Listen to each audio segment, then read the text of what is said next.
Hello friends, welcome to our YouTube channel.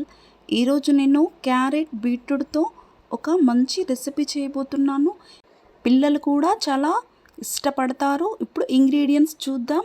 తురుముకున్న beetroot, అలాగే carrot, పచ్చిల్లిపాయలు, cut చేసిన 4 పచ్చిమిర్చి ముక్కలు, కరివేపాకు, కొత్తిమీరకు, జీలకర్ర, ఆవాలు, సరిపడా ఉప్పు, 1 టేబుల్ స్పూన్ కారం, చిటికెడు పసుపు. ఇప్పుడు ముందుగా గ్యాస్ పైన కడాయి పెట్టి 1 టేబుల్ స్పూన్ ఆయిల్ వేసుకోవాలి. ఆయిల్ వేడయ్యాక జీలకర్ర, ఆవాలు, అలాగే కట్ చేసిన పచ్చిమిర్చి, ఉల్లిపాయ ముక్కలు వేసుకుని ఇలా దోరగా ఫ్రై చేసుకోవాలి. ఇలా ఫ్రై అయిన తర్వాత మనం కరివేపాకును వేసుకోవాలి. నేను ఇక్కడ కరివేపాకు ఎక్కువనే వేస్తున్నాను. కరివేపాకు ఎక్కువ వేస్తేనే రుచి చాలా బాగుంటుంది. తర్వాత చిటికెడు పసుపు కూడా వేసుకొని ఇలా బాగా కలుపుకోవాలి. ఇలా దోరగా ఫ్రై అయిన తర్వాత మనం తురుముకున్న క్యారెట్ వేసుకొని ఇలా బాగా కలుపుకోవాలి.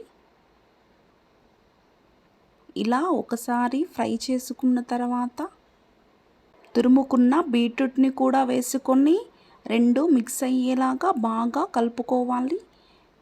మనము క్యారెట్ బీట్రూట్ని ఎక్కువసేపు ఫ్రై చేయకూడదు.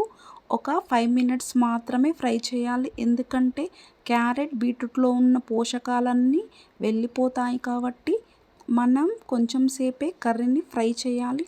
ఇప్పుడు తగినంత సాల్ట్ కూడా వేసుకొని ఒక 5 మినిట్స్ మూత పెట్టుకోవాలి. ఇలా 5 మినిట్స్ తర్వాత చూడండి, ఒకసారి బాగా ఫ్రై చేసుకొని తగినంత కారంని కూడా యాడ్ చేసుకోవాలి. ఇప్పుడే మీరు సాల్ట్ని కావాలంటే తక్కువ అనిపిస్తే యాడ్ చేసుకోవచ్చు. ఇలా ఒకసారి మొత్తం బాగా ఫ్రై చేయాలి. ఫైనల్గా కొత్తిమీరని యాడ్ చేసుకోవాలి. మనం బీట్రూట్ ఫ్రైని ఎక్కువసేపు కలపకూడదు, ఎందుకంటే దాంట్లో ఉన్న పోషకాలు వెళ్ళిపోతాయి కాబట్టి. నా వీడియో కనుక మీకు నచ్చినట్టయితే లైక్ చేయండి, షేర్ చేయండి, సబ్స్క్రైబ్ చేయండి. థ్యాంక్స్.